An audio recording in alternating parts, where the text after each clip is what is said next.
Uyu mugabo mwita Robert Greene ni wanditse igitabo 48 Laws of Power, kimwe mu bitabo byagurishije kopi nyinshi dore ko kimaze kugurisha kopi zirenga miliyoni 2 zose. Muri iki gitabo handitsemo amategeko 48 ushobora kugenderaho ukagira imbaraga, ukabasha no kugenzura abantu bose bakuzengurutse. Muri iki gitabo ku itegeko rya 4 Robert Greene avugamo uburyo kuvuga makeya bishobora kuguha imbaraga ku rwego rudasanzwe.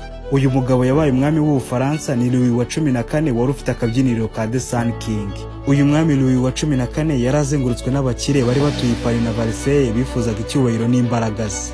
Iyo yavugaga makeya, akayavuga ari seriye kandi arimo kukureba mu maso ku buryo byagoranaga kumenya ikintu arimo gutekereza. Ibi byaragiye bimuha imbaraga ku rwego rudasanzwe kubera ko incakura zabaga zimuri iruhande ntabwo zigeraga zimenya ikintu arimo gutekereza. Muri iki gitabo Robert Greene avuga ko uko ugenda uvuga cyane ariko abantu bagenda bumva weakness zawe bikazaborohera kukurwanya.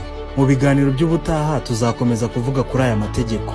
Jya ku rubuga rwa Instagram dufollowing unatubwira ibindi bintu twazagukoreraho ubutaha.